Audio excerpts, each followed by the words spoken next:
चलो, तो अपना नेक्स्ट चैप्टर जो है वो क्या है, मोशन इन स्ट्रेट लाइन। ठीक है, ऋजुरेखीय गति। मतलब कि ये जो चैप्टर है वो है स्ट्रेट लाइन में मोशन का है, लेकिन उसको समझ, इसको आगे पढ़ने से पहले थोड़ा सा इसका कुछ बेसिक इन्फॉर्मेशन के बारे में समझते हैं थोड़ा सा। तो यहाँ पे जो अपना टॉपिक लिखा हुआ है मोशन इन स्ट्रेट लाइन जो लिखा हुआ है, तो स्ट्रेट लाइन तो आप जानते हैं कि सीधी रेखा होती है, लेकिन यहाँ पे जो मोशन वर्ड है, ये गति जो शब्द यूज हुआ है, मोशन मतलब मोशन मतलब क्या होता है, गति। इसका मतलब क्या होता है, इसको पहले समझना है अपने आप को।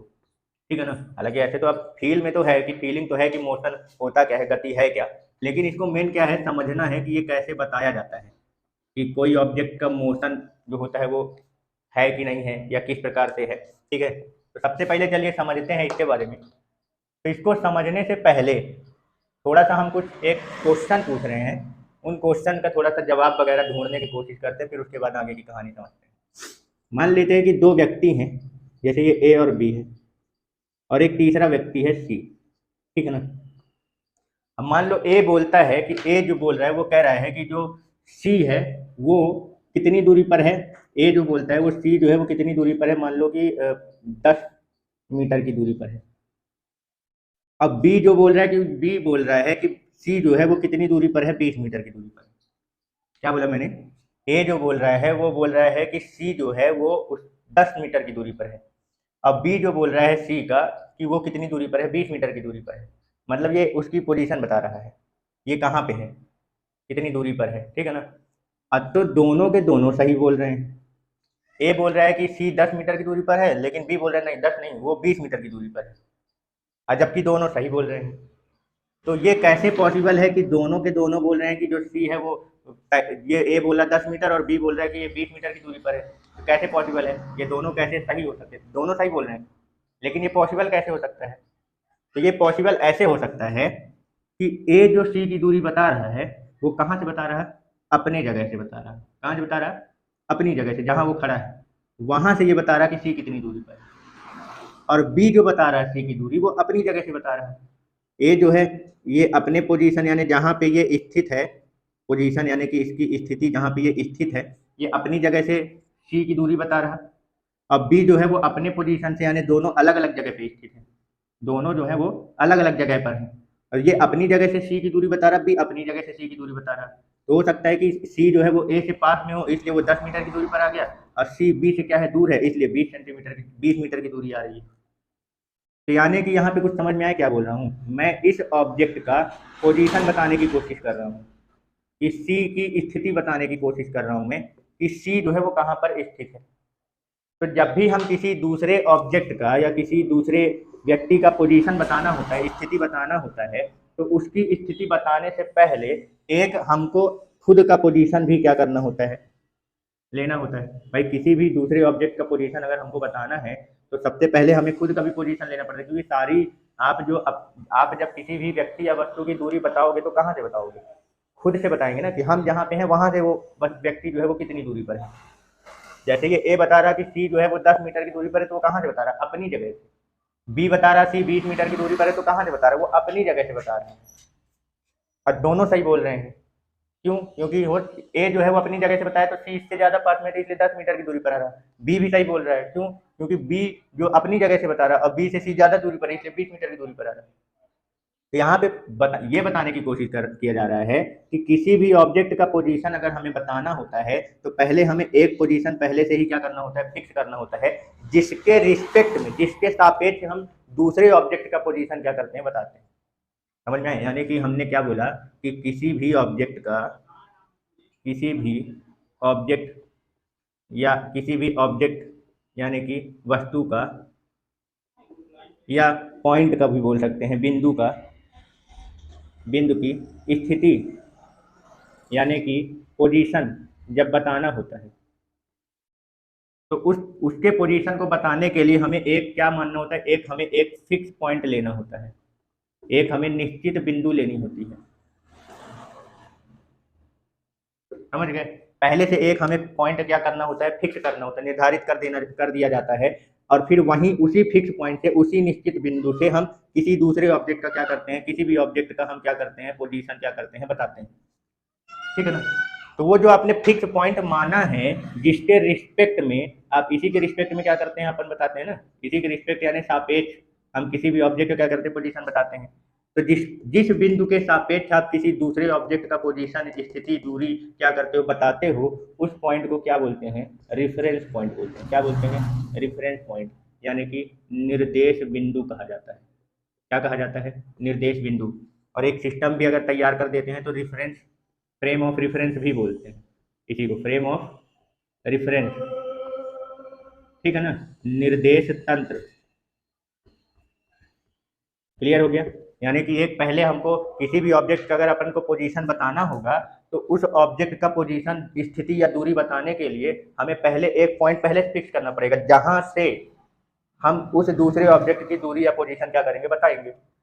तो जिस बिंदु के सापेक्ष, जिस पॉइंट के रिस्पेक्ट में हम किसी दूसरे ऑब्जेक्ट का पोजीशन या दूरी स्थिति वगैरह क्या करते हैं बताते हैं, तो उस पॉइंट को क्या बोला जाता है, रेफरेंस पॉइंट, निर्देश बिंदु या फ्रेम ऑफ रेफरेंस यानी निर्देश तंत्र कहा जाता है।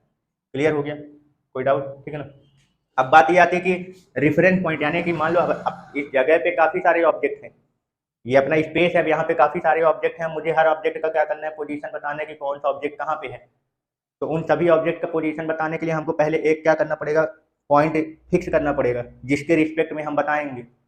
तो वो पॉइंट जो फिक्स पॉइंट है वो क्या माना गया है इस पूरे चैप्टर में, मतलब मोशन के क्षेत्र में यानी गति से संबंधित जब अध्ययन किया जाता है तो रेफरेंस पॉइंट किसको माना गया है, किसको फिक्स किया गया है कि हाँ इसी पॉइंट के रिस्पेक्ट में आप सभी ऑब्जेक्ट का क्या बताओगे, पोजीशन या डिस्टेंस वगैरह बताओगे। तो वो किसको माना गया है, ये जो एक्स एक्सिस, वाई एक्सिस और जेड एक्सिस है, ये जहाँ एक दूसरे को इंटरसेक्ट करते हैं उसको क्या कहते हैं, ऑरिजिन, जिसका पोजीशन क्या माना जाता है 0 0 0।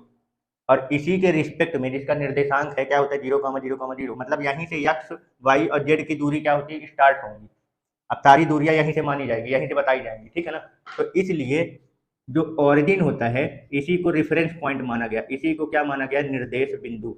और कहा जाता है कि इसी बिंदु के सापेक्ष, इसी पॉइंट के रिस्पेक्ट में आप जितने भी ऑब्जेक्ट अब आपके पास हैं उनकी दूरियां या पोजीशन क्या की जाएगी, बताई जाएगी, ठीक है ना। तो जैसे मान लो एक ऑब्जेक्ट यहाँ पे है तो हमको इसका पोजीशन बताना है, तो मैं कहाँ से बताऊंगा, यहाँ से, ऑरिजिन से। यहाँ से इसका पोजीशन कितना है, मान लो ये r1 दूरी पर है। अब जैसे मान लो दूसरा ऑब्जेक्ट है बी, ये, अब मुझे इसका पोजीशन बताना है तो इसकी भी दूरी हम कहाँ से बनाएंगे, बताएंगे, पोजीशन कहाँ से बताएंगे, जिसको रेफरेंस पॉइंट माना गया, जिसको निर्देश बिंदु माना गया। तो किसको माना गया, ऑरिजिन को माना गया, इसलिए हम इसका पोजीशन यहीं से बताएंगे, ये दूसरा दूरी बताएगा। अब मान लो एक पॉइंट यहाँ पे है सी, अब इसका पोजीशन बताना है कि ये कहाँ पे है, तो इसका भी पोजीशन हम किसके रिस्पेक्ट में बताएंगे, इसी के रिस्पेक्ट में, यहाँ से कि यहाँ से ये कितनी दूरी पर है, यही बताऊंगा कि मान लो ये r3 दूरी पर है, समझ गए। तो किसी भी ऑब्जेक्ट का पोजीशन अगर हमें बताना होता है तो उस पोजीशन को बताने के लिए पहले हमें एक पॉइंट क्या करना होता है, फिक्स करना होता है, जिसके रिस्पेक्ट में हमें क्या करना होता है, बताना होता है कि वो ऑब्जेक्ट का पोजीशन जिसके बारे में बता रहे हैं वो कहाँ पे है। तो ये और उस पॉइंट को क्या कहते हैं, रेफरेंस पॉइंट। बिना रेफरेंस पॉइंट बनाए, बिना निर्देश बिंदु को निर्धारित किए आप किसी भी ऑब्जेक्ट का पोजीशन जो है वो नहीं बता सकते, ठीक है ना। तो अगर कोई भी व्यक्ति अगर किसी ऑब्जेक्ट की दूरी बताता है कि वो उतनी दूरी पर है, तो एक्चुअली में वो खुद को वो रेफरेंस पॉइंट मानता है, खुद को वो निर्देश बिंदु मानता है, कि वो मानता है कि मैं अब कहाँ पे हूँ, रेफरेंस पॉइंट पे हूँ, यहाँ पे हूँ, और यहीं से मैं सारे ऑब्जेक्ट का क्या बताऊंगा, डिस्टेंस बताऊंगा। आगे समझ में। और अगर रेफरेंस पॉइंट निर्धारित नहीं किया जाएगा तो इसका आधार ही गायब हो जाएगा। भाई दूरी बताने के लिए, एक दूसरे पॉइंट का डिस्टेंस बताने के लिए पहले पहला पॉइंट तो होना जरूरी है ना। तो जब पहला पॉइंट ही नहीं होगा तो आप दूसरे पॉइंट का डिस्टेंस कितनी दूरी पर है वो कैसे बताओगे। क्लियर हो गया, ठीक है ना। तो ये है रेफरेंस पॉइंट यानी निर्देश बिंदु की कहानी। क्लियर, तो समझ में आया यहाँ तक, ठीक है।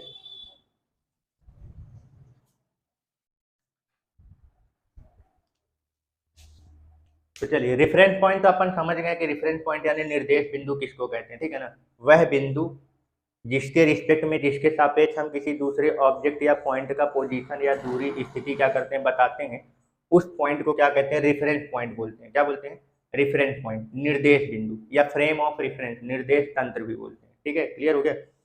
अब दूसरा क्वेश्चन मेरा ये है, अब इस क्वेश्चन का जवाब दीजिए। मान लो कि 3 लोग हैं, ए, बी और सी, ये 3 लोग हैं, ठीक है ना।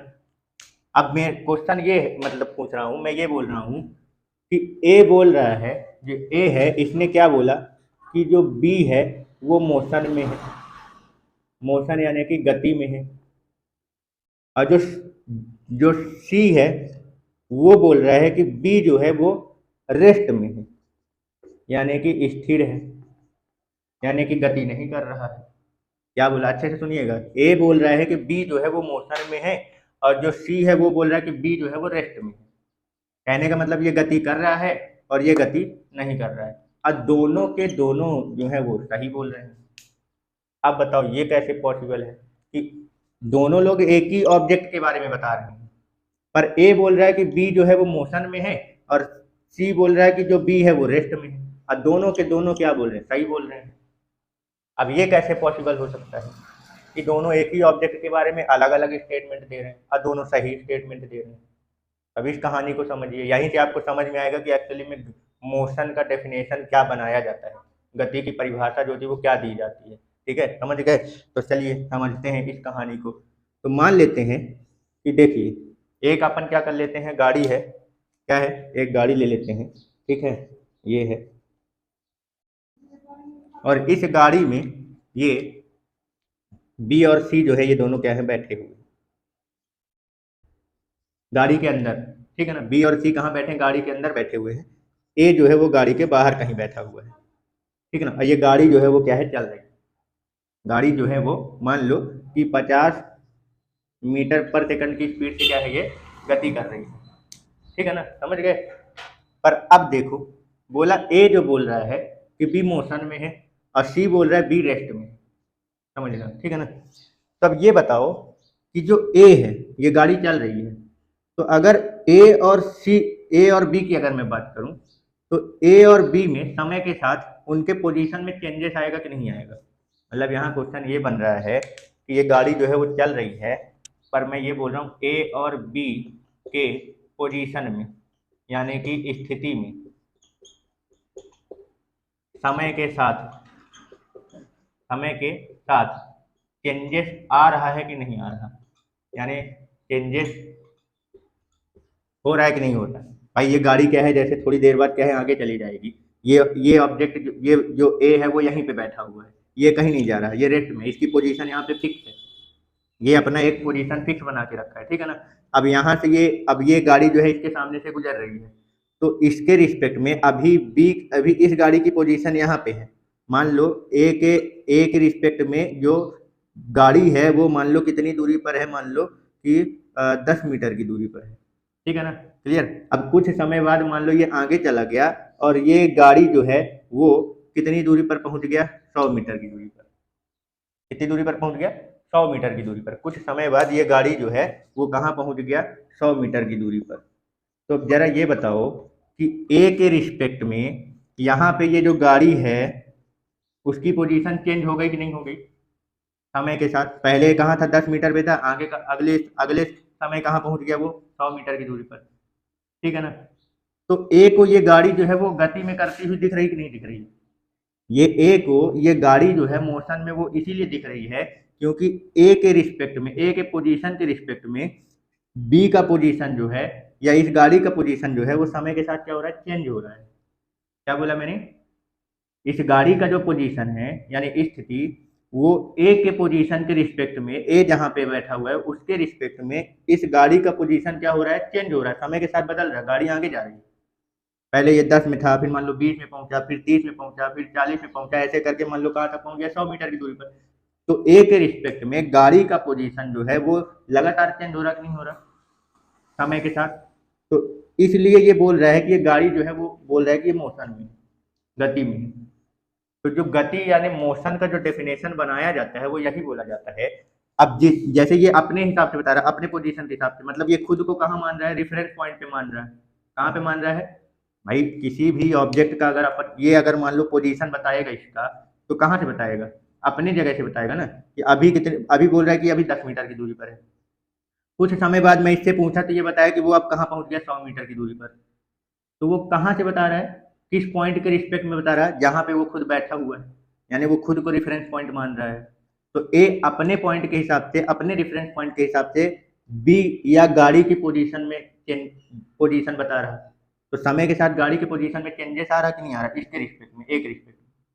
तो इसलिए ए के रिस्पेक्ट में ये बी और सी जो है वो दोनों क्या है, मोशन में दिख रहे हैं, गति में दिख रहे हैं।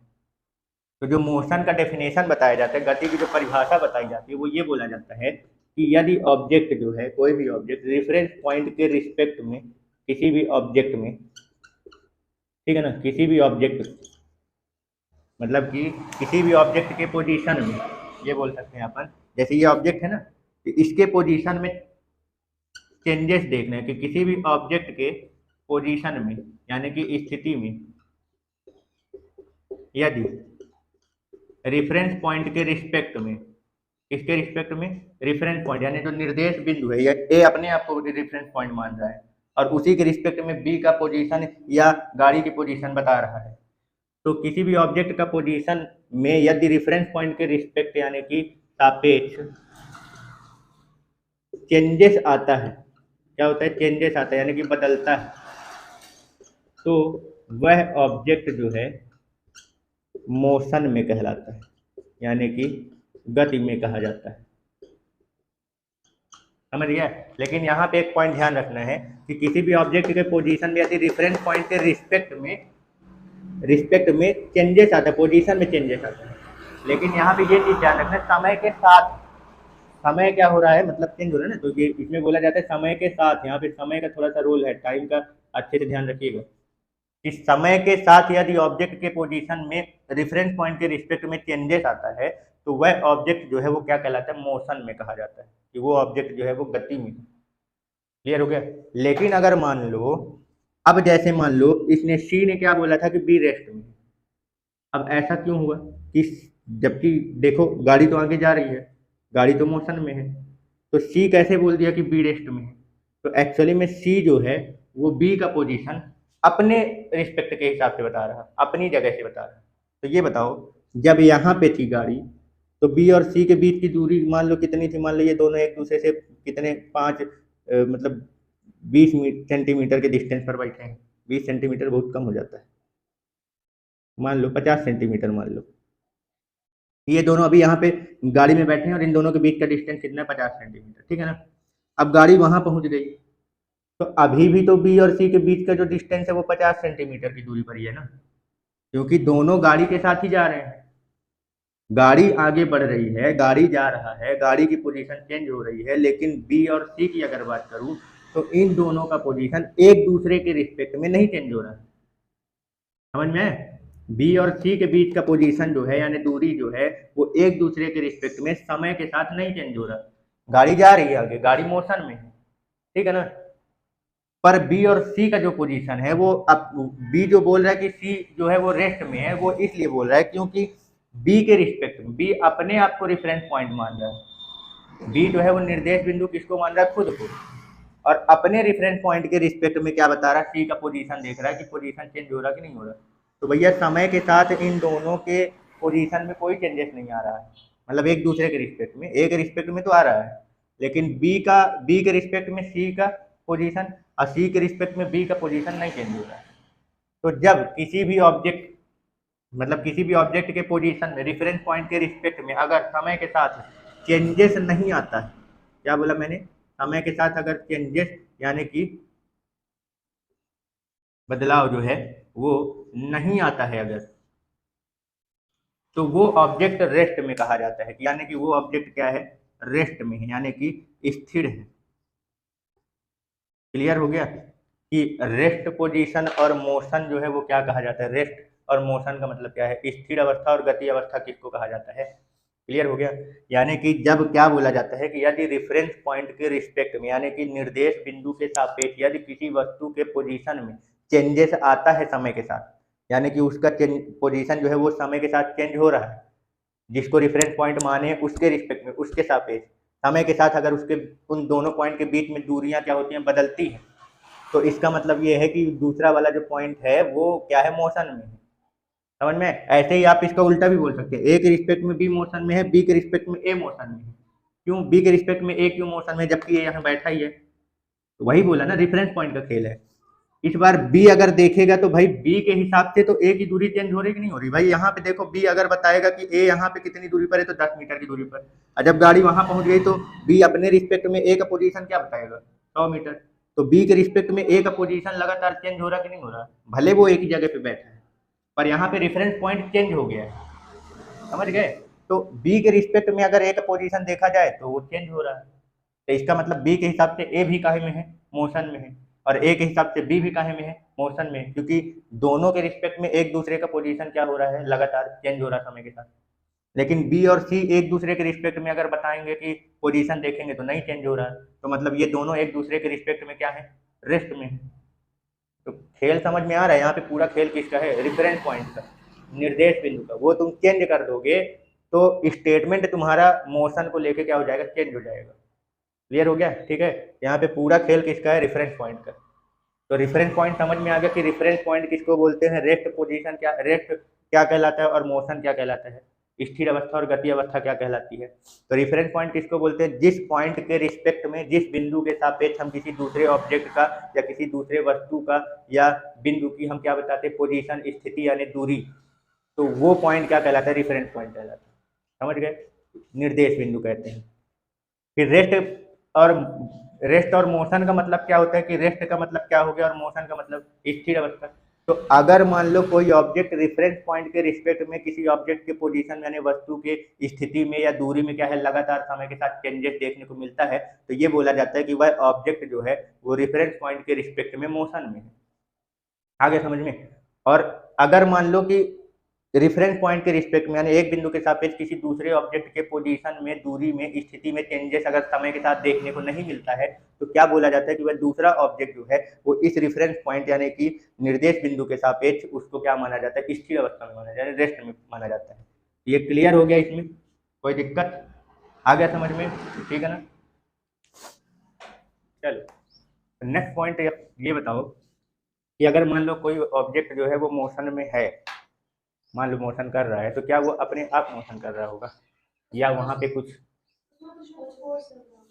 फोर्स जो है वो, मतलब कुछ ना कुछ उस पर एक्सटर्नल फोर्स वगैरह जो है वहां कुछ ना कुछ काम कर रहा होगा, तभी वो क्या है, उसकी पोजीशन में क्या है, चेंजेस आ रहा है। समझ गए। यानी कि अगर देखा जाए तो यहाँ पे जो तीन इसके ब्रांच कुछ बताए जाते हैं कि ब्रांच जो है वो क्या है, ठीक है। तो एक है मैकेनिकल या मैकेनिज्म, ठीक है ना, यांत्रिक, ठीक है।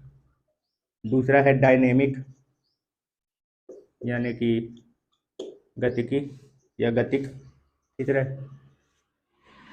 ये, और काइनेटिक, सुनो काइनेटिक, ठीक है ना, हाँ काइनामेटिक्स बोलते हैं शायद, इसको शुद्ध गतिकी बोलते हैं, ठीक है ना। और एक होता है स्टैटिक, क्या होता है, स्टैटिक, डायनेमिक के साथ, पहले स्टैटिक लिख देता हूँ, स्टैटिक मतलब कि स्थिर, और दूसरा क्या बोला, डायनेमिक, तो डायनेमिक मतलब होता है गतिकी, ठीक है ना। और एक होता है काइनामेटिक यानी कि शुद्ध गतिकी। तो बताओ इन तीनों से क्या समझते हो।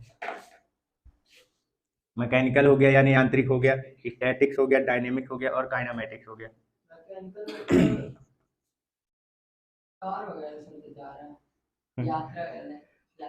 वो नहीं है यांत्रिक मतलब यात्रा करना ना हुआ है वहाँ पे।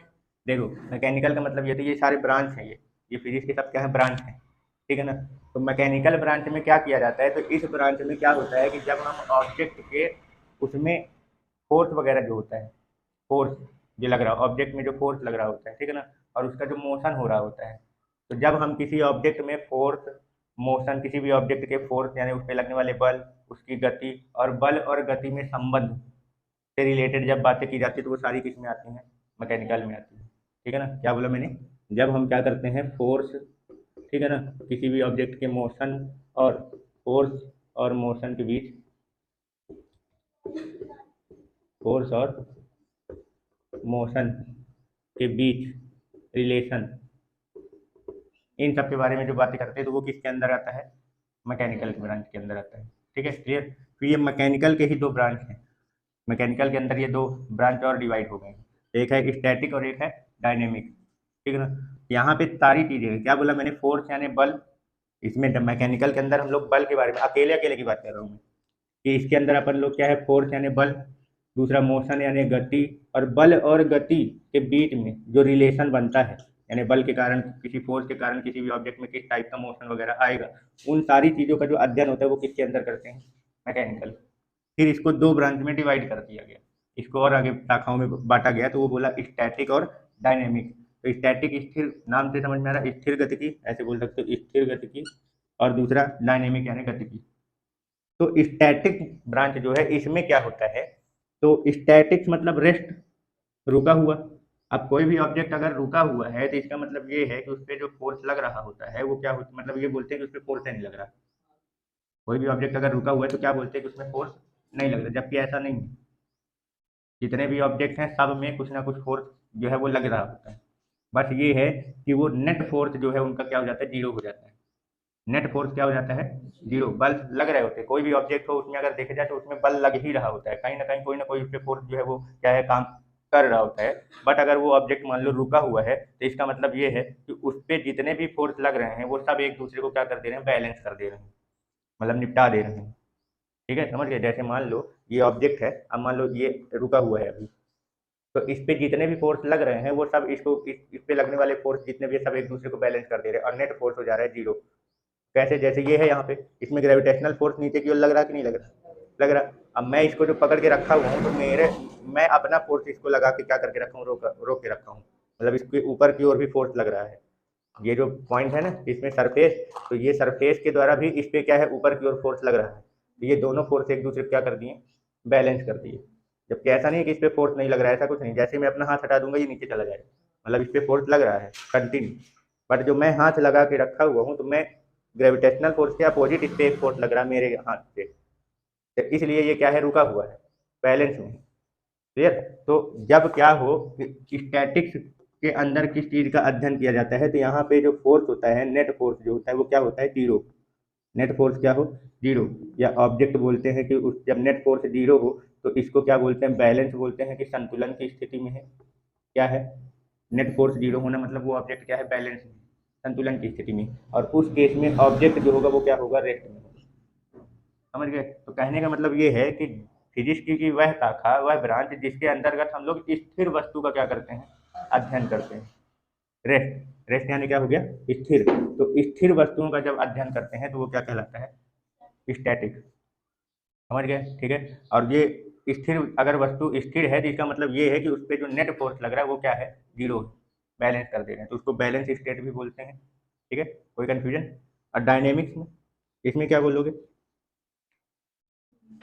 डायनेमिक यानी कहते कि, हाँ, और उस पर जो फोर्स लग रहा होता है, जिस भी फोर्स के कारण ऑब्जेक्ट जो है वो मोशन में आ रहा है, गति कर रहा है या उसके पोजीशन में चेंजेस आ रहा है, तो जब अपन उस फोर्स और मोशन दोनों का बात करते हैं, बल और गति दोनों की बात होती है, तो वो किसके अंदर की जाती है, डायनेमिक के अंदर।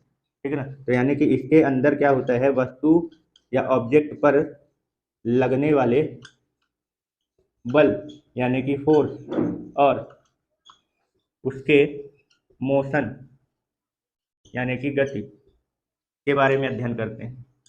यहाँ पे ध्यान रखना, फोर्स का रोल है बल और गति, जिस बल के कारण ऑब्जेक्ट मोशन में आ रहा है उसको साथ में लेके चलना है, उसके प्रभाव को उसमें दिखाना है कि उसका क्या प्रभाव पड़ रहा है, फोर्स का। तो जब इसके बारे में क्या करते हैं, अध्ययन करते हैं, तो वो किसके अंतर्गत करते हैं, डायनेमिक के अंदर करते हैं। समझ गए, यहाँ फोर्स और मोशन दोनों इसमें रहेंगे। अब काइनेमेटिक्स की अगर बात की जाए, यानी शुद्ध गतिकी की अगर बात की जाए, तो इसके अंदर हम केवल क्या बात करते हैं, ऑब्जेक्ट का मोशन से रिलेटेड बात करते हैं। वो किस फोर्स के कारण मोशन में आया, उसमें कौन सा फोर्स लग रहा है, इन सबसे अपने को कोई मतलब नहीं। ठीक है ना। केवल इसके अंदर क्या करते हैं अपन, केवल मोशन यानी कि गति से संबंधित क्या करते हैं, अध्ययन करते हैं। ठीक है ना। यहाँ फोर्स यानी कि बल का कोई मतलब प्रभाव नहीं बताते हैं, मतलब कि हमें केवल किससे मतलब है, गति से। अब जैसे मान लो गाड़ी है, अब गाड़ी मान लो क्या है कि मोशन में है, तो मान लिया, बोल दिया कि उसकी स्पीड जो है वो मान लो 20 किलोमीटर पर आवर है, तो 4 घंटे बाद उसकी डिस्टेंस कितनी हो जाएगी। तो यहाँ पे उस पर कौन सा बल लग रहा है उससे कोई मतलब नहीं मेरे को केवल किससे मतलब, उसकी स्पीड से। अब वो किस बल के कारण इस स्पीड से जा रहा है, उस पर कौन सा फोर्स लग रहा है जिसके कारण वो इतनी स्पीड से चला जा रहा है, उससे अपने को कोई मतलब नहीं। केवल क्या, किससे मतलब है कि वो किस स्पीड से जा रहा है, मतलब केवल अपने को गति से मतलब है उसकी। तो वो जो आप कैलकुलेशन या स्टडी वगैरह करते हो तो वो किसके अंदर आता है, काइनेमेटिक के अंदर, यानी शुद्ध गति की कहलाती है। समझ गए? तो ब्रांच क्लियर हुआ। मैकेनिकल में मतलब ये सब पूरा, ये सब किसके अंदर आ रहा है? मैकेनिकल मेन यही है, हेड ये है। तो इसके इसमें जब बताओगे तो इसमें सारी चीज़ें बताओगे, फोर्स भी बताओगे, बल भी बताओगे। अब फोर्स मतलब फोर्स यानी बल भी बताओगे। दूसरा मोशन यानी गति से संबंधित भी बात करेंगे। तीसरा फोर्स और मोशन में यानी गति में क्या रिलेशन है वो भी बताया जाता है। ये सारी चीज़ें आ गई। अब फिर इसको ब्रांच में डिवाइड किया क्या? स्टैटिक्स और डायनेमिक्स। तो स्टैटिक के अंदर यानी स्थिर गतिकी के अंदर क्या किया जाता है? रेस्ट ऑब्जेक्ट का यानी स्थिर वस्तु का अध्ययन किया जाता है। तो स्थिर अगर कोई ऑब्जेक्ट रेस्ट में है तो इसका मतलब ये है कि उस पर नेट फोर्स जो है वो लगने वाला नेट फोर्स जो है वो क्या है? जीरो है। इसका मतलब ये नहीं कि उस पर फोर्स है नहीं लग रहा, फोर्स लग रहा है, लेकिन जितने भी फोर्स लग रहे हैं उसमें वो एक दूसरे को क्या कर दे रहे हैं? बैलेंस कर दे रहे हैं। समझ गए? तो नेट फोर्स क्या हो गया? जीरो। और जब नेट फोर्स जीरो होगा तो वो ऑब्जेक्ट कहाँ में आएगा? रेस्ट में आएगा, क्योंकि किसी भी ऑब्जेक्ट को मोशन करने के लिए किसकी जरूरत पड़ती है? फोर्स की। बिना फोर्स के वो मोशन कर ही नहीं सकता। न्यूटन का नियम पढ़े होगे ना? न्यूटन का नियम, फर्स्ट नियम। यदि कोई ऑब्जेक्ट रेस्ट में है तो रेस्ट में ही रहेगा, यदि मोशन में है तो मोशन में ही रहेगा, जब तक कि उस पर कोई एक्सटर्नल फोर्स ना लगे। ठीक है? ये ध्यान क्लियर हो गया कि नेट फोर्स जीरो हो। अच्छा ये बताओ, यूनिफॉर्म वेलोसिटी से अगर कोई ऑब्जेक्ट मोशन कर रहा है, यूनिफॉर्म वेलोसिटी से, तो उसका मतलब वो एक ही मतलब सेम टाइम पर सेम स्पीड में जा रहा है, मतलब 5 मिनट में वो कैसे कह सकते हैं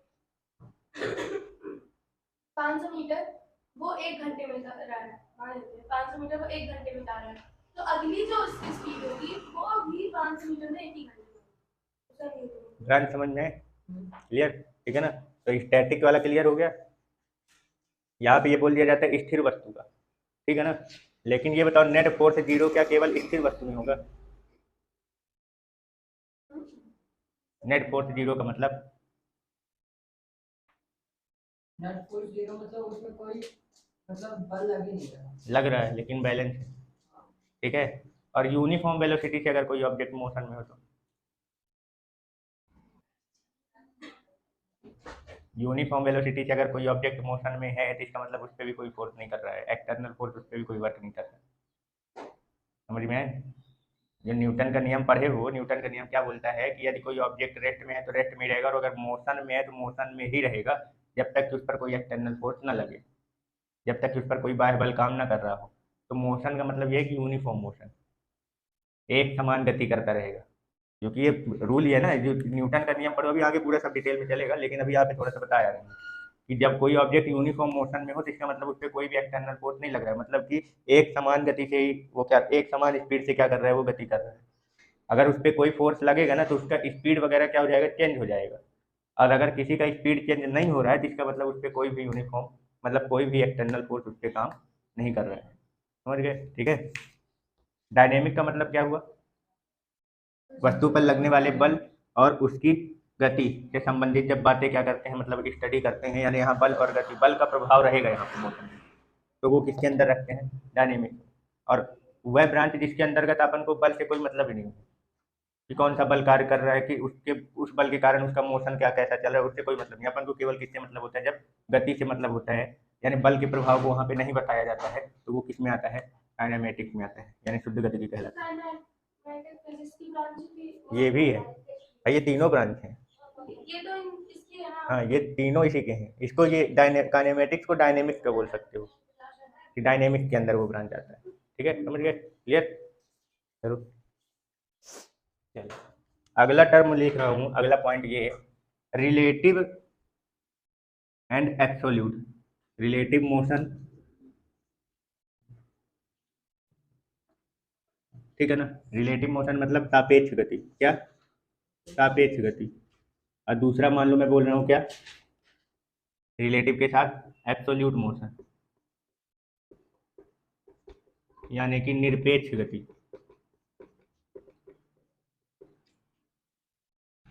तो गति में आने से पहले पहले पोजीशन में सेम टू सेम पॉइंट वही है, रिलेटिव पॉइंट या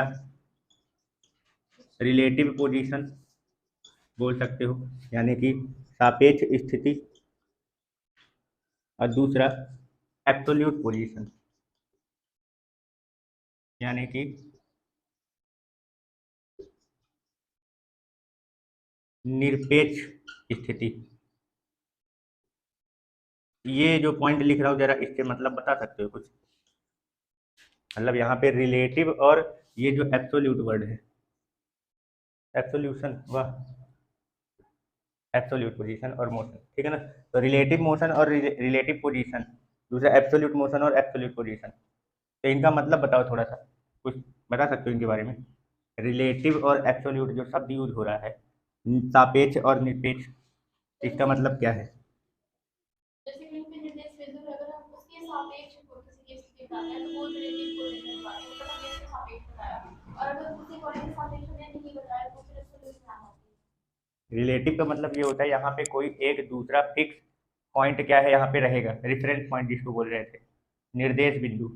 यानी जब हम किसी एक फिक्स पॉइंट, किसी एक ऑब्जेक्ट या फिक्स एक, मतलब उसको एक पॉइंट आप क्या कर लो, फिक्स कर लो, और उस एक पॉइंट के रिस्पेक्ट में, वो पॉइंट में कुछ भी हो सकता है, ऑब्जेक्ट भी हो सकता है, किसी एक ऑब्जेक्ट के रिस्पेक्ट में जब अपन किसी दूसरे ऑब्जेक्ट का पोजीशन और मोशन बताते हैं तो वो रिलेटिव में आता है। समझ में आया?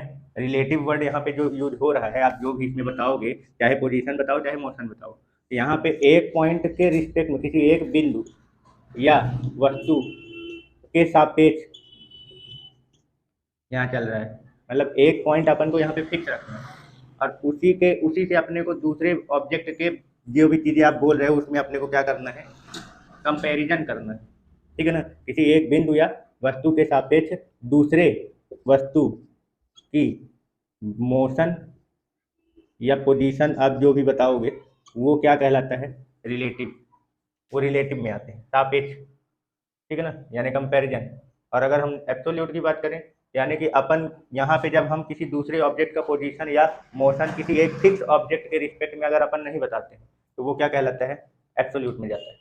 तो ये वाली चीज़ जो है पॉसिबल ही नहीं, एब्सोल्यूट पोजीशन और एब्सोल्यूट मोशन होता ही नहीं, क्योंकि ऐसी कोई भी ऑब्जेक्ट नहीं है जिसका पोजीशन और मोशन आप किसी दूसरे पॉइंट के रिस्पेक्ट में ना बताओ, क्योंकि अगर आपको बताना है कि उसका पोजीशन या मोशन जो है वो कैसा हो रहा है या क्या हो रहा है, तो आपको एक पॉइंट जो है वो क्या करना पड़ेगा, फिक्स करना ही पड़ेगा। क्योंकि ऐसी कोई चीज़, मतलब इसका मतलब समझ रहे हो, एब्सोल्यूट का मतलब ये हो गया कि इसमें कंप्लीटली मोशन क्या कर दिया, गायब कर दिया गया पूरी तरीके से, मतलब मोशन है ही नहीं। एब्सोल्यूट मतलब समझ रहे हो, एक अकेला पॉइंट, समझ गए। एब्सोल्यूट मतलब ये है कि अपन को किसी को अपन किसी दूसरे से कंपैरिजन करना ही नहीं है, अपन उसको केवल उसके अकेले के बारे में अपन को बताना है, उसकी पोजीशन और मोशन। तो ये पॉसिबल है क्या?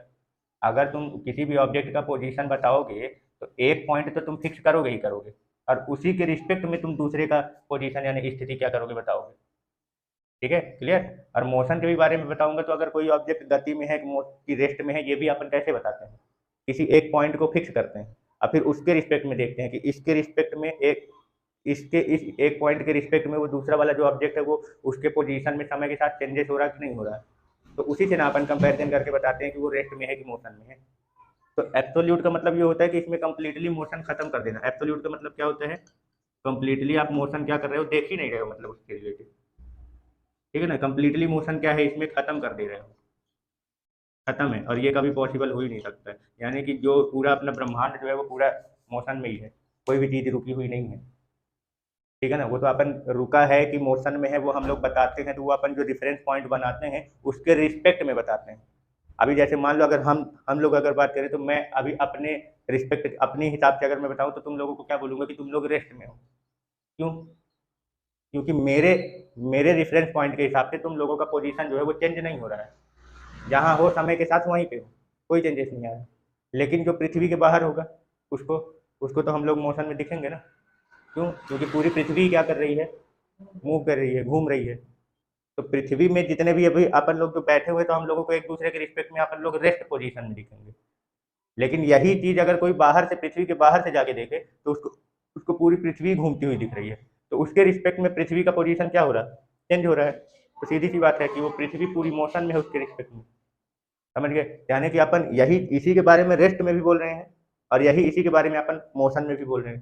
तो ये क्यों ऐसा बोल पा रहे हैं? क्योंकि आप एक पॉइंट क्या कर रहे हो, फिक्स कर रहे हो, और उसके रिस्पेक्ट में बता रहे हो, समझ गए। तो किसी भी ऑब्जेक्ट के बारे में आप अगर एब्सोल्यूट की अगर बात करें, तो एब्सोल्यूट मोशन और एब्सोल्यूट पोजीशन होता ही नहीं। निरपेक्ष गति या निरपेक्ष स्थिति कभी बनती ही नहीं, क्योंकि सारी चीज़ें मोशन में है, और जिसके भी बारे में अपन लोग बताते हैं तो किसी एक दूसरे पॉइंट के अपन क्या करते हैं, उसमें एक फिक्स करते हैं, और उसी के रिस्पेक्ट में हमेशा क्या करते हैं, बातें की जाती है। यानी कि अगर मोशन और पोजीशन गति और स्थिति जो बताई जाती है वो हमेशा कौन सी होती है? सापेक्ष, यानी रिलेटिव मोशन और रिलेटिव पोजीशन होती है। ये होता ही नहीं है। समझ में आ गया? कोई डाउट? ठीक है ना? ये टर्म भी ध्यान रखे रहना, रिलेटिव और एब्सोल्यूट क्या है। तो रिलेटिव मतलब जब किसी एक पॉइंट या किसी एक फिक्स पॉइंट के रिस्पेक्ट में जब अपन किसी दूसरे का पोजीशन और मोशन बताते हैं तो वो पोजीशन और मोशन क्या कहलाता है? रिलेटिव कहलाता है। ठीक है ना? समझ गए? और अगर अपन एब्सोल्यूट का मतलब ये हो गया कि अपन यहाँ पे एक पॉइंट जो है वो उसको फिक्स कर ही नहीं रहे, केवल एक अकेले ऑब्जेक्ट के बारे में बता रहे हैं। तो अगर केवल एक अकेले ऑब्जेक्ट के बारे में बताओगे तो अपन देखेंगे तो वो रेस्ट में, तो तुम उसको हमेशा रेस्ट में कहते रह जाओगे। जबकि ऐसा है नहीं, कोई भी ऑब्जेक्ट हमेशा रेस्ट में रहती ही नहीं है। पूरा ब्रह्मांड, पूरी यूनिवर्स जो है वो क्या कर रही है? मोशन में है। तो आप उसको अगर तुम रेस्ट बोलोगे तो कोई दूसरा देखेगा तो उसको हो सकता है कि पोजीशन भी बताए ना, रिलेटिव हमेशा बताना पड़ता है। तो वो कोई भी चीज़, वही बोला ना, कोई भी चीज़ अगर कोई अगर एक अकेले का अगर कंपैरिजन, केवल एक अकेले ऑब्जेक्ट को बस देख के अगर उसके बारे में बताएगा, मतलब किसी दूसरे से उसको कंपैरिजन नहीं करेगा, तो अगर वो बोल दिया कि ये ऑब्जेक्ट रेस्ट में है तो वो हमेशा क्या रहेगा? रेस्ट में रहेगा। मतलब उसको कभी अब हम मोशन में बोल ही नहीं सकते। तो क्या ये पॉसिबल है? क्या वो ऑब्जेक्ट मोशन में नहीं है? भाई जब पूरा ब्रह्मांड घूम रहा है, पूरा यूनिवर्स क्या है? मोशन कर रहा है, तो वो ऑब्जेक्ट कैसे रेस्ट में हो सकता है? समझ में आए? इसका मतलब एब्सोल्यूट की कहानी जो है वो कभी चलती नहीं है, ये केवल एक इमेजिनरी पॉइंट है ये। ठीक है ना? तो अपन जितनी भी बातें करते हैं वो सब बातें जो होती है वो कैसी होती हैं? रिलेटिव वाली होती हैं, सापेक्ष होती हैं। सापेक्ष गति और सापेक्ष स्थिति ही होती है। ठीक है? क्लियर हो गया? बनाओ कहानी। चल, ये रिलेटिव तो समझ गए, है ना? रिलेटिव एब्सोल्यूट, एब्सोल्यूट वाली तो कहानी होती ही नहीं है। ठीक है ना? वो तो इम्पॉसिबल है। जितनी भी चीज़ें बताई जाती है, पोजीशन और मोशन, स्थिति और गति जो बताई जाती है, वो सारी की सारी कैसी होती हैं? रिलेटिव होती है। यानी किसी एक फिक्स पॉइंट के रिस्पेक्ट में, यानी उसी के सापेक्ष क्या करते हैं आप? दूसरे पॉइंट या ऑब्जेक्ट का क्या करते हो? पोजीशन या मोशन यानी स्थिति और गति क्या करते हो? बताते हो। ठीक है ना? जिस फिक्स पॉइंट के रिस्पेक्ट में आप क्या करते हो? किसी भी दूसरे ऑब्जेक्ट का मोशन या पोजीशन बताते हो, गति या स्थिति बताते हो, उसको क्या बोलते हैं? फ्रेम ऑफ रेफरेंस, है ना? निर्देश तंत्र बोलते हैं। तो इसमें दो तरीके का होता है। एक होता है इनर्शियल, जिस पॉइंट के रिस्पेक्ट में आप बोलते हो उसको फ्रेम ऑफ रेफरेंस बोलते हैं। क्या बोलते हैं? फ्रेम ऑफ रेफरेंस यानी निर्देश तंत्र। अभी इस चीज को थोड़ा सा दिमाग में बैठाए रहना। ठीक है? तो एक होता है इनर्शियल फ्रेम ऑफ रेफरेंस, यानी कि जड़त्वीय निर्देश तंत्र। ठीक है ना? तो यहाँ पे ये जो वर्ड जड़त्वीय या इनर्शियल वर्ड जो यूज हो रहा है, एक्चुअली में ये भी मोशन से रिलेटेड ही है। इसमें ये है कि यदि किसी ऑब्जेक्ट में, मान लीजिए क्या बोला जाता है, जड़त्व की जो परिभाषा बताई जाती है वो कैसे बताई जाती है? जो न्यूटन का फर्स्ट लॉ पढ़े होंगे, ठीक है ना? तो उसमें क्या बोलता है कि यदि कोई ऑब्जेक्ट रेस्ट में है तो रेस्ट में ही रहेगा, और यदि कोई ऑब्जेक्ट मोशन में है तो मोशन में ही रहेगा, जब तक उस पर कोई एक्सटर्नल फोर्स ना लगे। ठीक है ना? समझ गए? यानी कि एक आप बोल सकते हो रेस्ट में, यानी कि स्थिर हो, जड़त्व की अगर बात करें तो वो स्थिर ही रहे। दूसरा मोशन में हो, लेकिन वो जो मोशन है ना, तो उसमें बोल रहा है कि कोई एक्सटर्नल फोर्स नहीं लग रहा, उसके बिना एक्सटर्नल फोर्स लगे वो मोशन में है। इसका मतलब वो यूनिफॉर्म मोशन है। ये भी ध्यान रखना। कौन सा मोशन है? यूनिफॉर्म मोशन, एक समान गति है। यानी कि जो गति भी हो रही है वो कैसी हो रही है? यूनिफॉर्म हो, एक समान हो। तो जड़त्व का मतलब अगर आ रहा है, इनर्शियल वर्ड जो आ रहा है, तो आप दो चीजों के लिए बोल सकते हो, रेस्ट और मोशन। तो मोशन में भी आपको यूनिफॉर्म बोलना पड़ेगा। तो ये आपका इनर्शिया में आ जाएगा। इनर्शिया यानी कि जड़त्व। यहाँ तक कोई दिक्कत है? पहले बताओ, क्लियर ना? तो जो इनर्शियल फ्रेम ऑफ रेफरेंस बोला जाता है, जो जड़त्वीय निर्देश तंत्र बोला जाता है, तो वो यही आप बोला जाता है कि मतलब ऐसा निर्देश तंत्र, ऐसा फ्रेम ऑफ रेफरेंस जो कैसा हो, मतलब या तो कंटिन्यूअस रेस्ट में हो। अगर रेस्ट में है तो इसका मतलब उस पर कोई भी फोर्स नहीं लग रहा होता है, या फिर आप एक ऐसा रेफरेंस पॉइंट बना रहे हो जो यूनिफॉर्म मोशन में है। अब इसका वही चीज समझो जो शुरू में, एकदम शुरू में जो पूछा था, जो बता रहे थे कि एक व्यक्ति बोल रहा है कि वो मोशन में है, दूसरा व्यक्ति बोल रहा है कि वो रेस्ट में है। तो वो कैसे बता रहा है? तो एक व्यक्ति बाहर बैठा हुआ है, उसके रेफरेंस पॉइंट के रिस्पेक्ट में वो क्या कर रहा है? उस ऑब्जेक्ट का बता रहा है। तो उसके हिसाब से जो बाहर बैठा हुआ है, उसके हिसाब से वो गाड़ी के अंदर जो बैठे हुए हैं वो मोशन में। तो हमने रेफरेंस पॉइंट यानी जो निर्देश बिंदु माना है वो किसको माना है? ये इस व्यक्ति को। जो व्यक्ति बता रहा है ना किसी दूसरे का कि वो रेस्ट में है कि मोशन में है, तो वो अपने ही रिस्पेक्ट में बताता है, अपने आप को ही वो क्या कर लेता है? रेफरेंस पॉइंट मानता है। ठीक है ना? और फिर उसके रिस्पेक्ट वो उसी रेफरेंस पॉइंट यानी निर्देश बिंदु के सापेक्ष में दूसरे व्यक्ति का पोजीशन और मोशन बताता है। तो अगर मान लो जो बताने वाला है, जो बता रहा है कि कोई ऑब्जेक्ट मोशन में है कि रेस्ट में है, तो वो अगर खुद बताने वाला जो है वो अगर खुद रेस्ट में है, क्या बोला मैंने? रेस्ट में है, इसका मतलब उस पर कोई एक्सटर्नल फोर्स नहीं लग रहा उस रेफरेंस पॉइंट पे। वो रेस्ट में है मतलब उसको भी समझो ना, वो रेस्ट में मतलब उस पर कोई भी एक्सटर्नल फोर्स नहीं लग रहा, ठीक है ना। तो वो उसको अपन किस में रख देंगे, उस रेफरेंस पॉइंट को अपन लोग क्या मानेंगे, इनर्शियल फ्रेम ऑफ रेफरेंस, जड़त्वीय निर्देशांक। यहाँ तक कोई डाउट?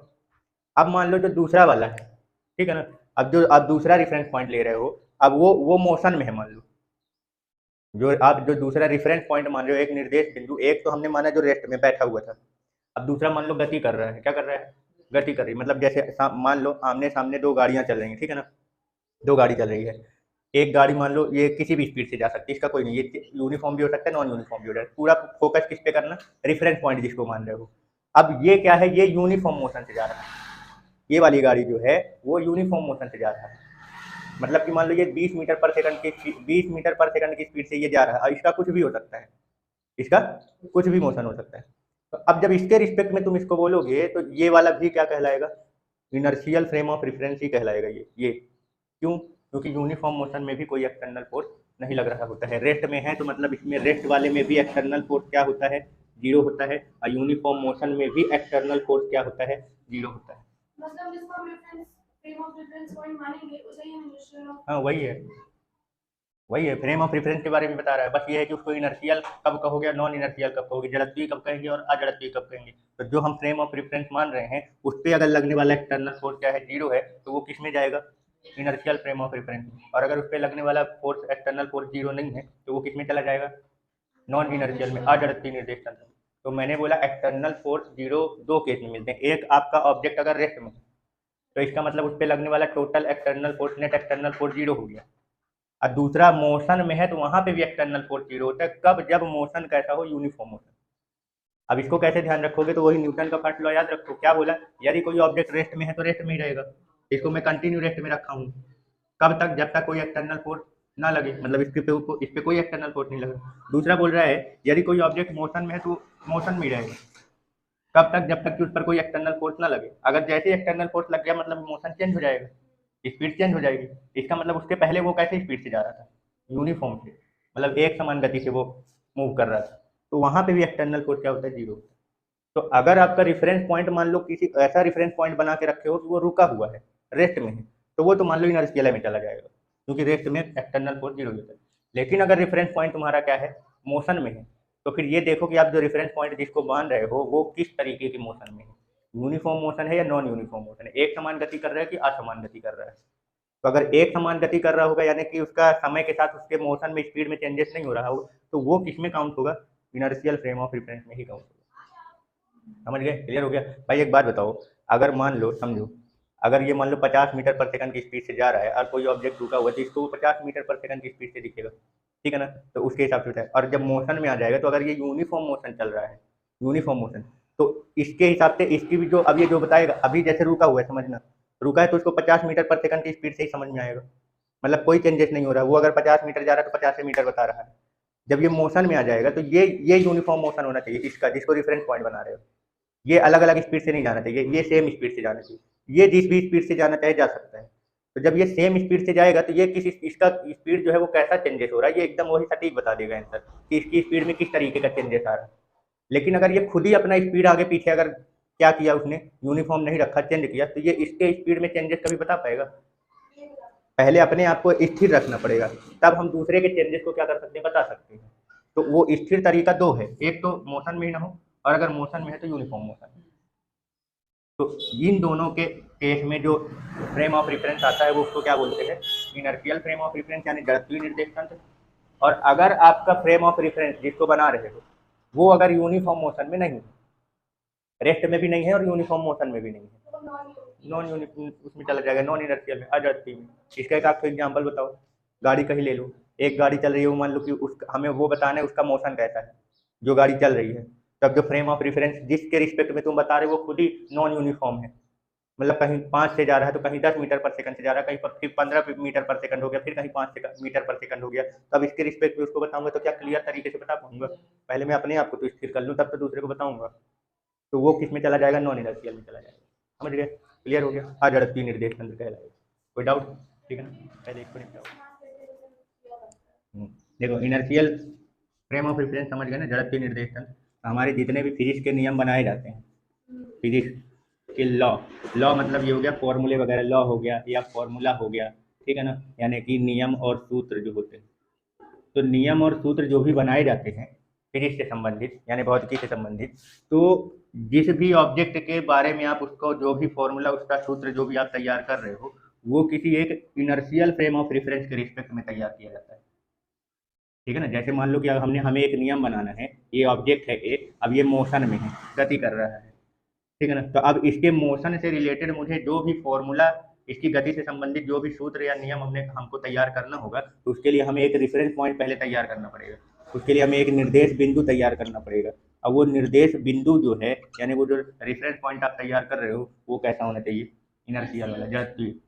यानी जितने भी फिजिक्स के लॉ और फॉर्मूला बनाए जाते हैं वो किसके रिस्पेक्ट में यानी किसके सापेक्ष तैयार किए जाते हैं, तो वो है जड़त्वीय निर्देश तंत्र के सापेक्ष। समझ गए, इसी के रिस्पेक्ट में क्या है सारे रूल और नियम बनाए जाते हैं, क्लियर, ताकि वो सही मतलब कि जो भी उसमें चेंजेस आ रहा है वो सही तरीके से क्या किया जा सके, बताया जा सके, ठीक है। अगर तुम्हारा फ्रेम ऑफ रेफरेंस जो है यही अगर मान लो लगातार चेंज होता रहेगा, यही अगर मान लो ये समय के साथ अपनी जो भी प्रॉपर्टी है अगर ये उसको फिक्स नहीं करके रखेगा तो आप इसके बारे में भी गलत बात ही बताओगे, फिर उसके बारे में फिर सही तरीके से नहीं बता पाओगे। तो पहले जिसको भी आप रेफरेंस पॉइंट तैयार कर रहे हो वो तुम्हारा जो रेफरेंस पॉइंट है वो कैसा होना चाहिए, पहले वो तो अपनी प्रॉपर्टी को स्टेबल रखे, पहले स्थायी रखे, समय के साथ उसके किसी भी गुण में चेंजेस नहीं आना चाहिए, तब तो जाके तुम इसके रिस्पेक्ट में दूसरे वाले के बारे में सही जानकारी क्या कर सकते हो, दे सकते हो।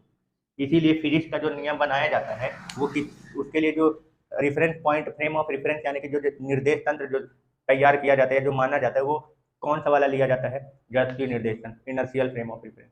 बाकी इनर्शियल फ्रेम ऑफ रेफरेंस किसको कहते हैं वो तो समझ गए हो, ऐसा फ्रेम ऑफ रेफरेंस, ऐसा निर्देश तंत्र जिसपे कोई भी एक्सटर्नल फोर्स ना लग रहा हो। तो एक्सटर्नल फोर्स ना लग रहा हो तो दो केस हो सकते हैं, या तो वो रेस्ट में हो या तो मोशन में हो, तो यूनिफॉर्म मोशन में। इन दोनों केस में आप दूसरे के बारे में जब जानकारी दोगे तो इन दोनों ही केस में इसके रिस्पेक्ट में दूसरे के बारे में सही जानकारी क्या कर सकते हो, बता सकते हो। लेकिन अगर गलती से इसके पोजीशन में या मोशन में समय के साथ चेंजेस आया तो तुम उसके बारे में इसके रिस्पेक्ट में गलत बता दोगे, ठीक है, क्लियर हो गया। यानी कि जो अपने फिजिक्स के नियम बनाए जाते हैं उसके लिए जो निर्देश तंत्र यानी रेफरेंस पॉइंट जो तैयार किया जाता है या माना जाता है वो कैसा वाला लेना चाहिए, जड़त्वीय इनर्शियल फ्रेम ऑफ। कोई डाउट? हाँ, तो ये समझ गए ना कि फिजिक्स के जो नियम है उसके लिए अपन को जो रेफरेंस तैयार करना होगा, फ्रेम ऑफ रेफरेंस यानी जो निर्देश तंत्र तैयार करना होगा वो कैसा होना चाहिए, इनर्शियल, जड़त्वीय निर्देश तंत्र। उसी के रिस्पेक्ट में आप क्या कर सकते हो, किसी भी ऑब्जेक्ट का जो भी उसके मोशन से रिलेटेड जो भी आपको नियम बनाना होगा वो तैयार कर सकते हो। अगर मान लो मैं रेफरेंस वाला, अगर मान लो इनर्शियल रेफरेंस अगर नहीं लेता हूँ, मतलब जड़त्वीय निर्देश तंत्र ना लेके मैं कौन सा ले लूँ, अजड़त्वीय निर्देश तंत्र, तो उसका प्रभाव क्या पड़ेगा। तो तुम जैसे मान लो जो फॉर्मूला बनाओगे ना, तो उस फॉर्मूले के हिसाब से अगर तुम जब भी उसका कैलकुलेट करना चाहोगे, जैसे मान लो कि दो मास के बीच में लगने वाला जो फोर्स होता है उसका फॉर्मूला ग्रेविटेशनल फोर्स का, तो G इंटू M1 M2/r² होता है ये। तो ये जो फॉर्मूला तैयार किया गया है इसको एक स्टैंड मतलब जड़त्वीय निर्देश तंत्र के सापेक्ष बनाया गया, मतलब एक पॉइंट जो है उसको क्या किया गया है, रेफरेंस पॉइंट जो तैयार किया गया है वो कैसा होगा, इनर्शियल वाला, उसके रिस्पेक्ट में ये फॉर्मूला तैयार किया गया है।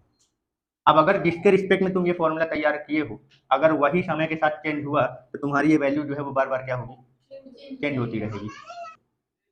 यानी कि तुम्हारा फॉर्मूला जो वैल्यू देगा वो हर बार तुमको एक ही चीज पे बार बार वही सेम वैल्यू नहीं देगा, चेंज करता रहेगा। तो फिर तुम इसके बारे में फिर कुछ और जानकारी दे ही ना पाओगे, समझ में आए?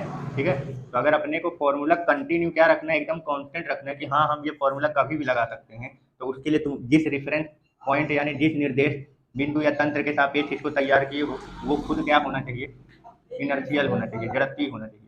मतलब कि उस पर समय के उस पर एक्सटर्नल फोर्स जो है वो क्या होना चाहिए, जीरो। तो दो केस है, या तो वो रेस्ट में हो या तो फिर मोशन में हो, तो यूनिफॉर्म मोशन में, ठीक है। चलो अच्छा, मेरा नेक्स्ट क्वेश्चन ये है, क्या मैं अपने सोलर सिस्टम को किसी भी मतलब उससे बड़ा जैसे कोई ऑब्जेक्ट हो, अब ब्रह्मांड में किसी चीज़ की कमी तो है नहीं भाई, जितना बड़ा चाहो उतना बड़ी चीज़ें तुम क्या कर सकते हो, इमेजिन कर सकते हो, ले सकते हो। तो अगर तुम पूरा ब्रह्मांड लोगे तो ब्रह्मांड के हिसाब से अगर अपना सोलर सिस्टम देखोगे तो बहुत छोटा दिखेगा वो, ठीक है ना। तो मैं ये पूछ रहा हूँ कि क्या मैं अपने सोलर सिस्टम को, और सोलर सिस्टम में भी मान लो मैं क्या ले ले रहा हूँ, केवल किसको ले ले रहा हूँ, मान लो अर्थ को ले ले रहा हूँ, अर्थ, पृथ्वी, ठीक है ना, या सूर्य को ले लो, किसी को भी ले लो। तो मैं क्या इसको इससे बड़ी चीज़ जो है, इससे मतलब अर्थ से काफ़ी बड़ी चीज़ें हैं मान लो, उस इससे भी बड़ी बड़ी काफ़ी सारी चीज़ें होती हैं, और उससे रिलेटेड मुझे कोई भी नियम वगैरह तैयार करना होगा, तो क्या मैं अर्थ को रेफरेंस पॉइंट मान सकता हूँ? मतलब कि इनर्शियल फ्रेम ऑफ रेफरेंस यानी जड़त्वीय निर्देश तंत्र, इसको बनाया जा सकता है कि नहीं बनाया जा सकता? क्वेश्चन मेरा समझ में आया कि नहीं? मेरा क्वेश्चन क्लियर हुआ कि नहीं हुआ, पहले ये बताओ। मैंने बोला ये जो अपन सोलर सिस्टम में, जैसे मान लो ये अर्थ है, पृथ्वी, ठीक है ना, तो मैं ये बोल रहा हूँ कि मुझे किसी के बारे में स्टडी करना है। अब ये छोटा नहीं, अर्थ से काफ़ी बड़ी चीज़ है। जैसे मुझे ब्रह्मांड की ही किसी चीज़ के बारे में कुछ बताना हो, ठीक है ना, यूनिवर्स में ही किसी चीज़ के बारे में अपने को बताना हो, ब्रह्मांड में, तो मैं उसके बारे में जो बताना चाहता हूँ, तो क्या मैं उसके लिए अपने इस पृथ्वी को ये रेफरेंस पॉइंट मान सकता हूँ कि नहीं मान सकता हूँ? या रेफरेंस पॉइंट या निर्देश तंत्र, इसको आप बोल मान सकते हो कि नहीं ले सकते, ये बताओ। क्यों नहीं ले सकते? पृथ्वी तो मोशन करती रहती है, एक फिक्स वाला सेट थोड़ी ना है। और समय कोई के साथ बदलती रहती है। समय के साथ बदलती रहती है। हाँ, तो क्या हुआ? तो हमको एक फिक्स पॉइंट चाहिए ना। मान सकते हैं। क्यों? क्योंकि उसमें हमेशा एक यूनिफॉर्म, भले वो मोशन करती है लेकिन वो एक यूनिफॉर्म मोशन होता है, मतलब एक टाइम में वो उतनी है। उसका एक्सटर्नल फोर्स जीरो है, हाँ। पता है? देखो, है तो एक्सेलरेटेड मोशन है वो, उसमें कोई दिक्कत नहीं। यहाँ पे क्या होना चाहिए? यूनिफॉर्म मोशन की बात कर रहा है। जो रेफरेंस, जो भी आप सिस्टम तंत्र, मतलब समझ रहे हो, कोई अपने रेफरेंस सिस्टम में कोई जरूरी नहीं कि एक ही चीज़ हो, आप 4-5 लोगों को आपस में मिला के भी एक सिस्टम तैयार कर सकते हो रेफरेंस, ठीक है ना। तो मैं ये बोल रहा हूँ कि इसमें मैं अर्थ जो है इसको हम क्या कर सकते हैं, रेफरेंस पॉइंट मान सकते हैं कि नहीं मान सकते हैं? तो एक्चुअली में क्या है, देखो, जो अर्थ है वो जो मोशन जो कर रहा है, कैसा मोशन करता है? दो तरीके का मोशन, एक अपने एक्सिस में रोटेट हो रहा है, घूर्णन गति कर रहा है, दूसरा सर्कुलर मोशन कर रहा है, यानी सन के अराउंड, सूर्य के चारों ओर वो कैसा वृत्तीय गति कर रहा है, ठीक है ना। हालांकि वृत्तीय गति है नहीं, एलिप्टिकल होता है, दीर्घ वृत्तीय होता है, ठीक है ना। वो आगे चल के फिर नियम हम सब पढ़ोगे। फिलहाल अभी ऐसे आप समझने के लिए सिर्फ मान लो कि कैसा है, सर्कुलर मोशन कर रहा है, वृत्तीय गति। तो जितने भी सर्कुलर मोशन और रोटेशनल मोशन होते हैं ना, वो एक्सेलरेटेड मोशन होते हैं, त्वरित गति होती है। मतलब उसमें ये बोला जाता है कि समय के साथ उसकी वेलोसिटी में चेंजेस हो रहा है, ठीक है ना। तो बात ये है कि जो एक्सेलरेशन मोशन होता है, तो एक्सेलरेशन यानी जो त्वरण होता है, वो वेक्टर क्वांटिटी होती है, सदिश राशि होती है। तो जब वो सर्कुलर मोशन करते हैं ना, तो सर्कुलर मोशन में, वृत्तीय गति में, हर बिंदु में दिशा बार बार लगातार चेंज होती है। अभी जैसे मान लो, देखो, अभी जैसे मान लो ये अर्थ ये ऐसे मोशन कर रहा है, अभी यहाँ आया तो इधर साइड डायरेक्शन है, अब इधर से आके ऐसे चला है तो इधर डायरेक्शन हो गया, यहाँ से ऐसे चला गया तो अब ऐसा डायरेक्शन इसका दिख रहा है। मतलब हर पॉइंट में डायरेक्शन इसका क्या हो रहा है, चेंज हो रहा है। तो वो डायरेक्शन के हिसाब से बोला जा रहा है कि वो एक्सेलरेटेड मोशन है, बाकी उसकी स्पीड यानी जो वैल्यू है ना, वो नहीं चेंज हो रही। ये बताओ, जो पृथ्वी है वो अपना एक दिन जो एक रोटेशनल मोशन करता है तो 24 घंटे में कंप्लीट कर देता है, तो डेली ना 24 घंटे में कंप्लीट करता है, तो मतलब समय के साथ उसमें कोई चेंजेस नहीं आ रहा।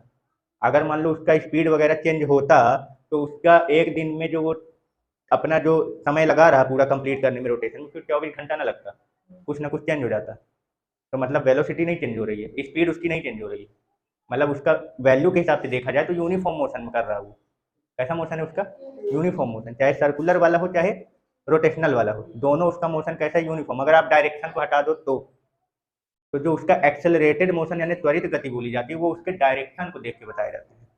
लेकिन अगर आप उसकी केवल स्पीड देखो तो स्पीड के हिसाब से वो यूनिफॉर्म मोशन है, समय के साथ उसकी स्पीड में कोई चेंजेस नहीं आ रहा। वो आज से जितने समय से वो चल रहा है, वो तब से वो अपने एक ही स्पीड से क्या है, वो चल रहा है।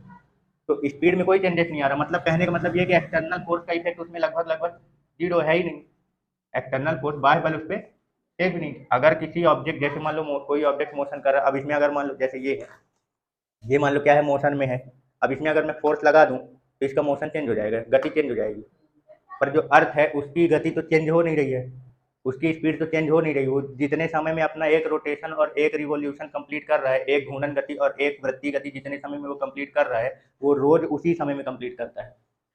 यानी कि उस पर कोई भी एक्सटर्नल फोर्स का प्रभाव नहीं काम कर रहा है, समझ गए? तो यानी कि जब एक्सटर्नल फोर्स का प्रभाव जब उस पर कोई भी काम नहीं कर रहा है, तो यानी कि इसका मतलब ये है कि अपन अर्थ को रेफरेंस पॉइंट यानी इसको अपन फ्रेम ऑफ रेफरेंस में क्या कर सकते हैं, शामिल कर सकते हैं। और उसके लिए ये वाला क्या कहलाएगा, इनर्शियल वाला कहलाएगा। तो उसके रिस्पेक्ट में अब जैसे मान लो उससे बड़े तारे वगैरह के बारे में बताया जाता है, जब उससे बड़े ग्रह व्रह के बारे में अगर बताना हो, तो हम अर्थ के रिफरेंस रिस्पेक्ट में हम दूसरे प्लेनेट को बारे में जो जानकारी देना चाहे तो वो दे सकते हैं, समझ गए? जैसे यहाँ जो, जैसे अभी फॉर्मूला लिखा था F=G m1m2/r², तो इसमें एक मास जो है वो रेफरेंस वाला है। जैसे सूर्य और पृथ्वी के बीच में हमें ग्रेविटेशनल फोर्स बताना है, तो जो सूर्य है उसको रेफरेंस माना गया है, उसके रिस्पेक्ट में फिर वो दूसरे वाले के साथ जो भी मोशन हो रहा है उसमें जो मास फोर्स जो भी फोर्स वगैरह लग रहा है वो उसके बारे में बताया जा रहा है। तो सन को क्या मान लिया गया रेफरेंस, क्यों?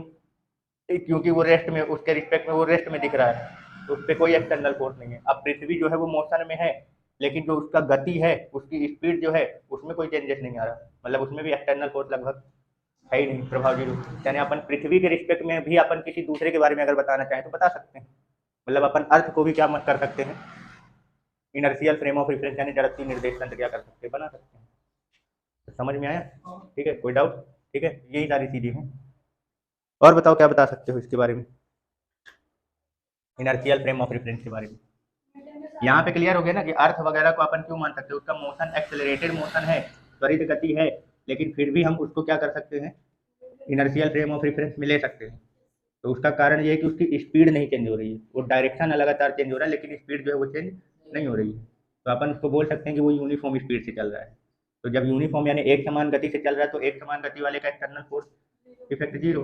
तो इसका मतलब कि अपन उसको इनर्शियल फ्रेम ऑफ रेफरेंस यानी जड़त्वीय निर्देश तंत्र मान सकते हैं। और उसके रिस्पेक्ट में हम किसी दूसरे उससे बड़े प्लेनेट या स्टार या किसी भी चीज़ के बारे में क्या कर सकते हैं, इंफॉर्मेशन दे सकते हैं। ठीक है, चलो और बताओ स्टैंडर्ड इसके इनर्शियल फ्रेम ऑफ रेफरेंस के बारे में क्या बोल सकते हो, एग्जाम्पल बोल सकते हैं अपन, है ना? क्योंकि जो स्टार वगैरह होते हैं तो उनकी पोजीशन जो होती है वो क्या रहती है, फिक्स रहती है। ठीक है ना, वो चेंज नहीं होती है। समझ गए? पूरा ब्रह्मांड घूम रहा है, पता है ना, कोई भी चीज़ स्थिर नहीं है, सब घूम रहा है, लेकिन जो उसका मोशन है ना वो एक यूनिफॉर्म स्पीड ब्रह्मांड के हिसाब से। बाकी मेरे हिसाब से देखा जाए तो आज रात को मैं जो तारा देखा तो कल रात को भी मुझे वो ध्रुव तारा जो था इसका सबसे ज़्यादा चमकने वाला वही दिखेगा। ठीक है ना, तो समझ गए? यानी जो स्टार वगैरह होते हैं, जो तारे वगैरह होते हैं, उसको भी हम क्या कर सकते हैं, रेफरेंस में क्या कर सकते हैं, रख सकते हैं। ठीक है ना, इनर्शियल वाले में। क्यों? क्योंकि उसके भी मोशन में, मतलब उसमें भी लगभग एक्सटर्नल फोर्स जो वो क्या किया जाता है, जीरो माना जाता है। ठीक, पहला ये वाला जीरो कब बोलोगे, अपने हिसाब से बोलोगे कि वो मेरे हिसाब से क्या है, रेस्ट में है, मेरे हिसाब से क्या है, रेस्ट में है, तो इसलिए वो आप उसको क्या कर रहे हो, एक्सटर्नल फोर्स जीरो मान रहे हो। लेकिन अगर पूरे ब्रह्मांड के हिसाब से देखा जाए तो पूरा ब्रह्मांड ही यूनिफॉर्म मोशन से कर रहा है। पूरा ब्रह्मांड जो है वो पूरा ब्रह्मांड घूम रहा है, लेकिन वो यूनिफॉर्म स्पीड से घूम रहा है। तो अगर ब्रह्मांड के रिस्पेक्ट के हिसाब से अगर पूरा सिस्टम तुम ब्रह्मांड को मान के चलोगे तो वहाँ पे भी तुमको स्टार जो है वो कैसा दिखेगा, एक यूनिफॉर्म स्पीड से। तो यूनिफॉर्म स्पीड में भी एक्सटर्नल फोर्स जीरो, यानी कि दोनों के केस में आप उसको क्या कर सकते हो, इनर्शियल फ्रेम ऑफ रेफरेंस यानी कि जड़त्वीय निर्देश तंत्र मान सकते हो। क्लियर हो गया? तो कहानी समझ में आई इनर्शियल वाले का, कोई डाउट? ठीक है, चलो ये तो मोटी मोटी बात हो गई। ठीक है, तो इनर्शियल फ्रेम ऑफ रेफरेंस खत्म, जड़त्वीय निर्देश तंत्र। थोड़ा सा non inertial frame of reference देख लो, यानी कि अजड़त्वीय निर्देश तंत्र। तो पहले तो ये बताओ कि निर्देश तंत्र तो जानते ही हो, रेफरेंस पॉइंट किसको बनाया जाता है वो तो जानते ही हो, जिसके रिस्पेक्ट में हम दूसरे का पोजीशन और मोशन क्या करते हैं, बताते हैं, उसको निर्देश तंत्र बोलते हैं। अब बात आती है अजड़त्वीय। तो अजड़त्वीय का मतलब बताओ, नॉन इनर्शियल का मतलब बताओ। हम किसी भी चीज को नॉन इनर्शियल यानी अजड़त्वीय कब बोलते हैं? एक जगह स्थिर ना हो, जब टाइम के साथ पोजीशन चेंज हो, एक जगह स्थिर ना हो, अगर ये बोलोगे तो ये वो एक जगह स्थिर ना हो तो वो यूनिफॉर्म वाले में भी हो जाता है।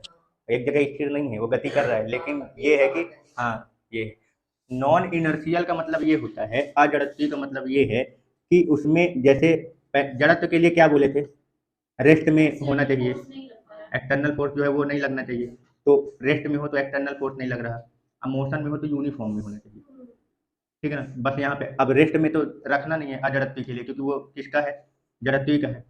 मोशन की अगर बात करूँ तो मोशन में यूनिफॉर्म मोशन यानी एक समान गति हो तो वो जड़त्वीय में चला जाएगा। अगर मोशन नॉन यूनिफॉर्म हुआ, कैसा हुआ, नॉन यूनिफॉर्म मोशन हुआ अगर, तो नॉन यूनिफॉर्म मोशन का मतलब ये हो गया असमान अगर गति हुई, तो वो जो अगर उसको रेफरेंस, उसके हिसाब से अगर अपन रेफरेंस देखेंगे तो वो किस में चला जाएगा, मतलब ऐसा ऑब्जेक्ट जिसका मोशन जो है वो नॉन यूनिफॉर्म मोशन है और तुम उस ऑब्जेक्ट को रेफरेंस पॉइंट या निर्देश तंत्र बनाना चाहते हो तो वो तुम्हारा किस में जाएगा, नॉन इनर्शियल में जाएगा।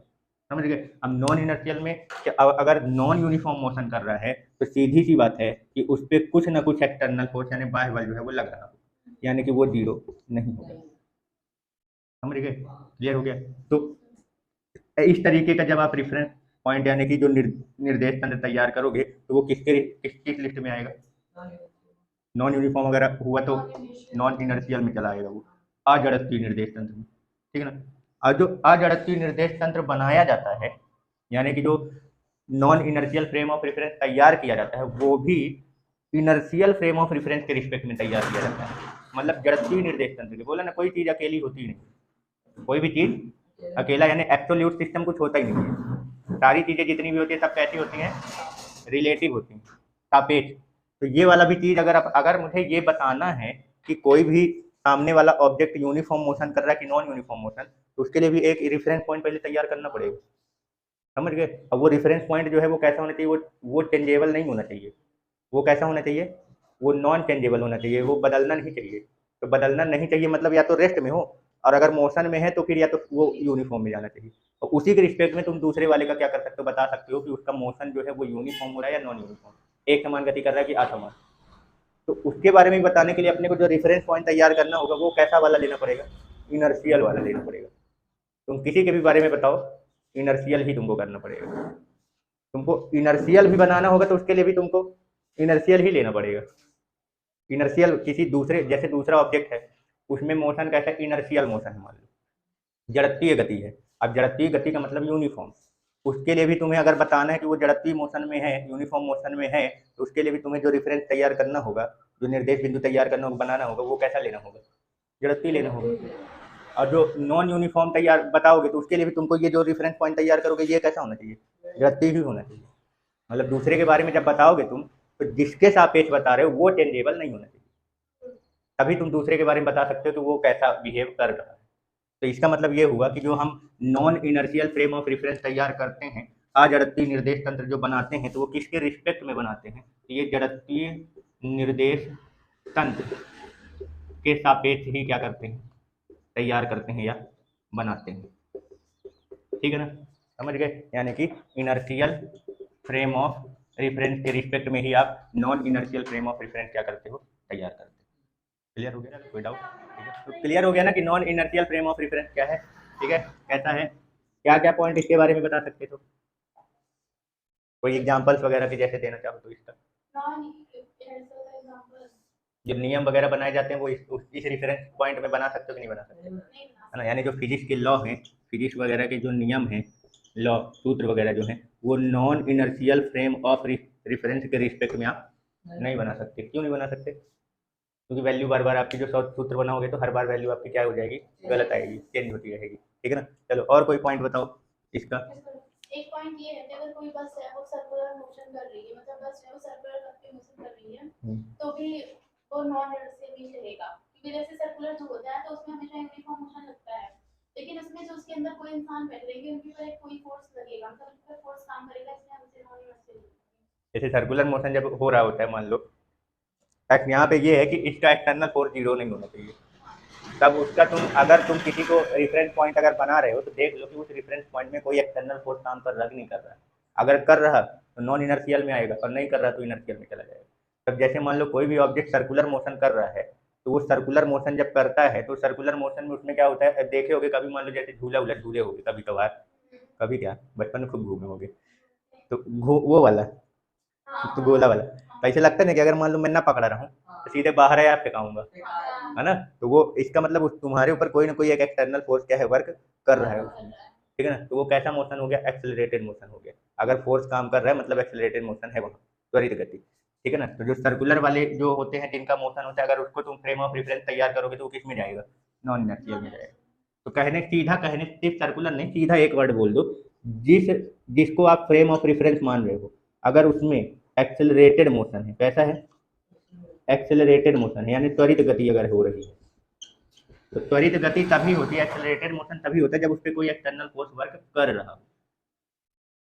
त्वरित गति मतलब ये है कि यूनिफॉर्म नहीं रहेगा, बार बार बदलता रहेगा। तो अगर उसका मोशन यानी गति जो है, स्पीड अगर लगातार चेंज हो रही, बार बार बदल रही, तो मतलब उस पर कोई ना कोई फोर्स काम कर रहा है, एक्सटर्नल फोर्स। और जब उसको तुम उस ऑब्जेक्ट को, उस सिस्टम को अगर तुम फ्रेम ऑफ रेफरेंस बनाओगे, निर्देश तंत्र बनाओगे, तो वो किस में जाएगा, इनर्शियल या नॉन इनर्शियल में, नॉन इनर्शियल में, क्योंकि इनर्शियल में एक्सटर्नल फोर्स 0 होना चाहिए, नॉन इनर्शियल में एक्सटर्नल फोर्स 0 नहीं होना चाहिए। तो तुम जिसको फ्रेम ऑफ रेफरेंस तैयार कर रहे हो, जिसको तुम निर्देश तंत्र बना रहे हो, अगर वो खुद एक्सेलरेटेड मोशन में है, तो वो कौन सा रेफरेंस कहलाएगा आपका, non inertial frame of reference, यानी अजड़त्वीय निर्देश तंत्र। ठीक है, क्लियर। तो समझ गए ना, जड़त्वीय और अजड़त्वीय निर्देश तंत्र किसको बोलते हैं। ठीक है, कोई डाउट। देखो पॉइंट ऑब्जेक्ट है बिंदु वस्तु।